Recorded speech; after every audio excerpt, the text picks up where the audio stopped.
StatCraft.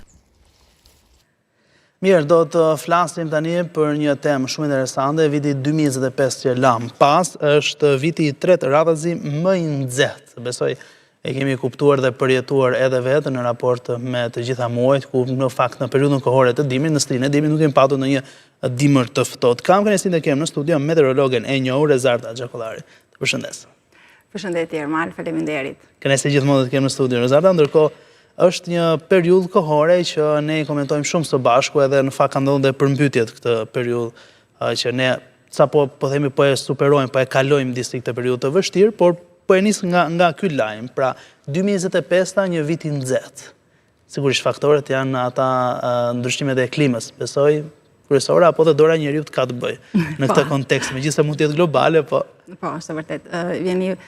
Jeni saktë temi në lajme dhe një artikull që ka dalë nga NASA, nga Qendra Meteorologjike Europiane, e cila bën studimet klimatologjike, dhe ky vit është viti i tretë, 2025, por edhe dimri 2026, do të arkivohet dhe të futet në vitet më të nxehta në këto 30 vitet e fundit. Dhe temperaturat, ne kemi theksuar gjithmonë dhe pasere, janë në rritje, por edhe ky dimër, edhe se patëm këto studit e borës, apo këto studit e borë që përfshiu edhe Europën, por edhe vendin tonë, temperaturat janë të larta. Dhe ky i nxehti tashmë ka përfshirë të gjithë Europë, një pjesë të mirë të Europës dhe mbetet prezent deri në pjesën e Skandinavisë, deri në pjesën e Rusisë europiane. Dhe sigurisht, përsa i përket, pra le të themi, ndryshimeve klimatike, këto ka ndodhur që para 100 vjetës, që në vitet 1900, në kohën e industrializimit të madh në Angli, kur pati djegje shumë të mëdha të emëtimeve dhe u rrit dioksidi i karbonit. Dhe kur u fillua, le të themi, që të gjithë vendet më të pasura të ndërgjegjësoheshin dhe të ktheheshin, sepse po rriteshin temperaturat dhe dioksidi i karbonit tashmë ishte po ktheheshin në një gjë negative në atmosferë, u fillua me marrëveshje në Kyoto, që është e para marrëveshje që është bërë në dhjetor të 97-ës, u mblodhën 38 vende të pasura, më të fuqishme, dhe për të gjithmonë mbetemi për të mbajtur temperaturën 1.5 gradë. Dhe pas kësaj marrëveshje, sigurisht është marrëveshja e famshme e Parisit, që dhe ajo u mblodhën ku bëjmë pjesë, sigurisht edhe ne, për të gjithmonë që temperaturat pasi janë gjithmonë në rritje, të mbetet mos t'i kaloj 1.5 gradë më tepër se mesatarja. Por si gjithmonë marrëveshjet sigurisht që bëhen çdo vit samitet për klimën dhe këto vitet e fundit tashmë është kthyer vëmendja është globale, ndryshimet klimatike, siç po i përjeton tashmë, jemi prekur edhe ne si vend, mund të themi, nga ndryshimet klimatike. Dhe sigurisht kjo marrëveshje e Parisit që vazhdon sigurisht që të jetë bëjnë gjithmonë samite lidhur me klimën, pasi ka ndryshimet e klimës si sjellin përmbytje, por dhe zjarret e mëdha ana e kundërt dhe Europa dhe vendet e pasura, le të themi, këto krijojnë shumë politika dhe shumë politika për të minimizuar, le të themi, sepse përpos shumë dëmve të mëdha në mira e dollar që janë humbje materiale, por ka dhe humbje njerëzore gjithmonë nga kushtet ekstreme të motit, si nga zjarret që ndodhin në stilin e nxehtë, por edhe në dimër, siç kemi këto fenomenet e stuhit të borët të rreshjeve dhe të gjitha siç kemi parë që po përballet, le të themi, edhe territori i Shqipërisë. Që dëgjojmë shpesh në fakt nuk ka më dimër se dikur. Po, tashmë kemi në jargonin e përditshëm, edhe fakt kjo është e vërtet. Dimri i, le të themi, biblikës quajtur ka qenë vala e ftohtë e vitit 85, unë kam qenë në klasë të parë, e kujtoj. Pra ajo ka qenë vala me ekstreme ku përfshiu gjithë Europën. Dhe ajo nuk është kthyer më kur, le të themi. Sa shkon temperaturat? Nuk më kujtohet, dhe nuk kam të dhëna, por temperaturat janë regjistruar në Shqipëri -20. Por minus 23 që është regjistruar, nuk e din vitit 64, është mbetet, nuk e ka thyer rekordin në sheqeras të Korçës, ajo është regjistruar temperatura me ullët, por në atë vitin, në vitin 85, ka qenë i ftohtë i biblikës quajtur, mbetet dhe sot, po të fundem në Wikipedia, e kemi gjithë të dhënat, ngriu gjithë Europa, bora përfshiu gjithë Bregdetin, gjithë brigjet jugun e Italisë, të Shqipëria dhe u përfshi nga ky i ftohti arktik i cili solli gjithë të ftohtin arktik dhe u përfshi me një borë ku i kaloi për masat të jashtëzakonshme. Por ky ftohtë nuk ka mbërritur më në Europë dhe as në vendin tonë. Por në këto 20 vitet e fundit gjithmonë kemi pasur dimra më të butë me temperatura të larta. Dhe vërtet ky dimër që tashmë ne jemi në mesin e dimrit meteorologjik, se jemi tashmë 15 janar, por dimri përfundon meteorologjiku më 28 shkurt, por vazhdon astronomiku deri më 21 mars, ku kemi dhe ekinoksin e pranverës. Por do të mbetet janari, siç pam këto ciklon, ky ishte një ciklon afrikan, sepse muaji janar karakterizohet kryesisht nga një muaj i thatë dhe i ftohtë. Kemi anticikloni rus, i cili këto vitet është zhdukur, le të themi, nuk është aktivizuar më në pjesën e Europës verindore dhe në territorin e Shqipërisë ky është tipik dhe në janari duhet të ketë minimumi 10 ditë të ftohta të alcarta që nuk i kemi parë prej vitesh. Dhe ky ishte atipik. Erdhi ky nxehti afrikan, ky cikloni mesdhetar i cili shkaktoi fillimisht mbriti në ishit britanik, në Francë, Itali, në Shqipëri, në Greqi, në Turqi dhe kaloi një front tipik klasik, një ciklon mesdhetar i cili nuk i përket stinës dhe shkaktoi përmbytje të rreshtë shiu, borës të gjitha fenomenet me radhë. Është kjo një situatë të cilën ne mund të përballemi dhe hasim në vijim gjatë këtij muaji? Në janar, jemi tashmë në mesin e janarit, kjo javë do të kemi këtë rritjen, sërish kemi një të nxehtë, pra temperatura do rriten më njëherë dhe nesër kemi temperatura më të larta, janë në rritje, do jenë deri në fundjavë dhe jenë përsërisht 18 dhe 20 gradë. 20 gradë. Kemi një rritje të menjëhershme, por nuk do të kemi fenomene.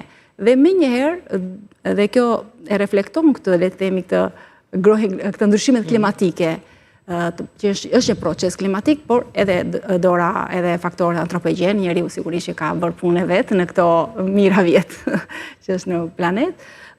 Do të kemi në fillimin e javës, pra të hënë të martën, do rikthehet më njëherë nga temperaturat do të kemi të larta, në fillim jave do të rikthehet i ftohti arktik, do të kemi rreshje bore. Pra në rikthehen sërish rreshtet e borës. Do të ketë intensive. Specifikoj mirë. Po, dhe rreshtet borë do të përfshihet jugu, juglindja dhe do të jenë edhe intensive ditën e martë dhe temperatura sërish do të zbresin. Por sërish javë e fundi janarit do rikthehet prapë ngrohti dhe do të sjellë rreshtë shiu jo me intensitet e lartë, por do të ketë sërish jugu dhe zonat perëndimore ku aty kalon ky një tjetër ciklon, por ky do të vijë i dobësuar, ky cikloni që pritet të mbërri do të mbetet i fokusuar në mes dhe territori Shqipërisë do të preket, le të themi, në periferinë e tij.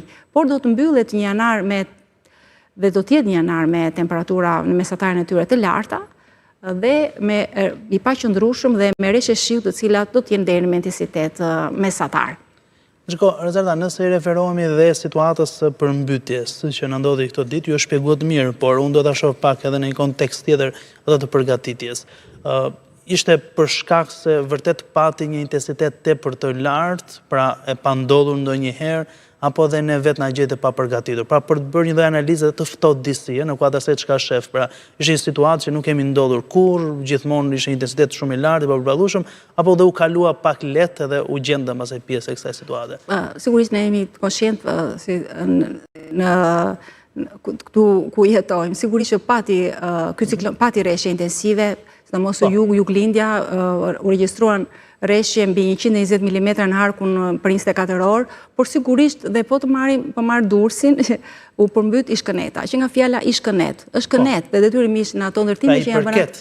Sigurisht, aty nuk duhet sepse gjithmonë është predispozitat që të ketë menjëherë përmbytje, sepse janë ndërtuar aty është kënet dhe detyrimisht të zonat patjetër që ka problematika, por rreshjet sigurisht që ishin intensive, ishte një ciklon kur pati 2-3 ditë rreshje dhe vazhdueshme, pati një pallë dhe u rikthyen sërish dhe këto e përkeqësoi situatën.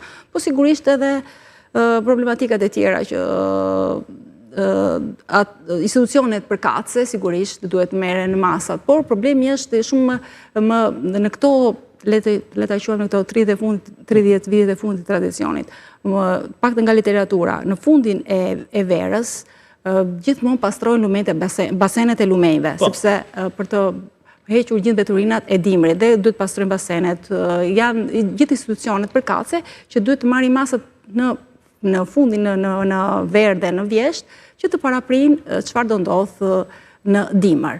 Sigurisht, në gjithë vendet e botës, ku kalojnë të ciklonet, ka përmbytje, ka situata të tilla ekstreme për shkak të situatave të rreshjeve të fronteve që vijnë, por sigurisht ne kemi shumë problematika dhe vetë neve si shtet, si individ. Pra, sigurisht, pra, në kuadër të masave që duhet të merresh. Absolutisht. Mirë, tani do të bëj një pyetje që lidhet pak a shumë edhe me profesionin tuaj. Erë në fundi më thatë që keni 21 vite? 21 vite. 21 vite Kam hyrë në vitin e 22 tani, pa 21 vite, tashmë kam bërë në 2005. Mund të themi sepse ti po e vijon ende, nuk është e kequr do. Po, sigurisht, 22 jam vite pjesë. Eksperiencë. Si është ti dedikohesh meteorologjisë? Ishte, në fakt, faleminderit për pyetjen, as e dija se do bëhesha meteorologe, hyra rastësisht kujton te kjo institucioni. Kam marrë gjeografi universitetin dhe u futa në institucion të shërbimi meteorologjik ushtarak. Nuk e di, të vegjël e kishim parë, pak dilte falqerova jemi tani i famshmi Petrit Leka. Për parashikje, qartë.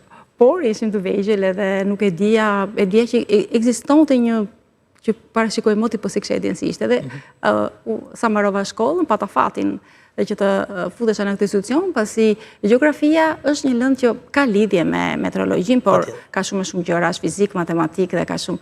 Dhe aty më futa, në fillim nuk më pëlqeu, se më duk një shkencë e madhe, më duk një pak me frikë. Dhe pastaj mori rrjedhën vetë, më ishte një meteorologjia është vërtet është një profesion, është shumë i bukur, shumë i vështirë, sepse është fizik, matematike, çdo ditë duket sikur është e një lloj, por çdo ditë është një analizë e re. Ka gjëra çdo ditë të reja, moti është ndryshe çdo ditë. Siç jemi ne ndryshe çdo ditë, dukemi sikur jemi një lloj, po jemi ndryshe çdo ditë. Dhe pastaj nisa një karrierë në televizion, e lodhshme, por sigurisht pasaj është shumë e bukur dhe sigurisht e televizioni që janë dhe këtu sot për balteje, sepse televizioni ka absolutisht dhe gjëra... Impaktin e vetë. Ka absolutisht, ka impaktin e vetë shumë të fuqishëm. Ndërkohë, ju jeni ndër ato raste, patjetër, unë nuk dua që të etiketoj individ, por duke njohur ju personalisht, flas për ju, që e studioni këtë shkencë, ose këtë deg, e studioni mirë, edhe kur bëni parashikime nuk kanë të bëjnë, për shembull duke bërë parashikime me pajisje elektronike me telefon. Edhe si e bëni? Si studiohet? Atëherë, si që tash pak më parë, që të marrësh, tash me quaj meteorologe, sepse në fillim jemi gradën parashikuese që parashikon motin për 24 orë. Sigurisht ka shumë komponent, pra që të ti të bësh një analizën që po bëjmë neve sot, si do jetë moti nesër, për shembull. Do të shikosh, janë shumë komponentë, është të bëjmë një analizë të presionit, temperaturës, të lagështirës, të erës, dhe bëjmë një analizë në çfarë situate ndodhet territori i Shqipërisë. Ka një presion të lartë, apo një presion të ulët.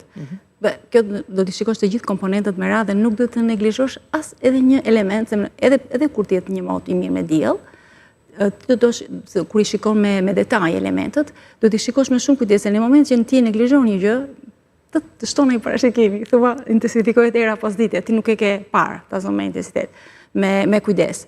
Dhe shikon gjithë të komponentët, vranësirën, shikueshmërinë, presionin, si që ta temperaturën, dhe kjo është analiza faktike, pra, bën një diagnozë dhe thua ku jemi, pasqyrim të situatës, një reportim, që mund të themi, të përkrim në gjuhën e medias, se raporton çfarë është aktuale.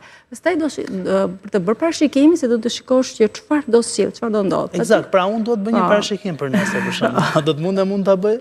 Prandaj ju pyes tani, sigurisht unë do të mundem, kjo është për te batutës, po ju pyes me detaj që si e kalkuloni, sepse në bisedët që ne kemi zhvilluar së bashku dhe jashtë fokusit të medias, ju më thoni që po, nëse unë do bëj një parashikim për nesër, do të ulem në mbrëmje, do të bëj llogaritë mia. E për këtë po ju pyes, të shpjegoni. Atëherë janë, sepse parashikimi sigurisht është në le të themi neve është a priori në vija imagjinare, pra meteorologët kanë vendosur që ne ta studiojmë atmosferën në 5000 metra në lartësi nga toka. Të gjitha fenomenet ndodhin në atmosferë në 5000 metra.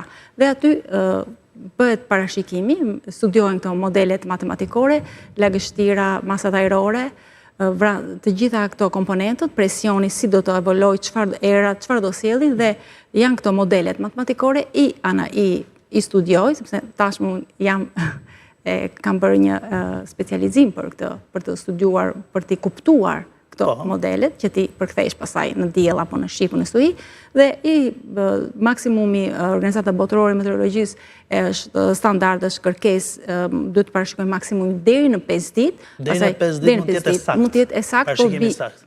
Por bie gjithmonë marshi i gabimit rritet në ditët në vijimsi.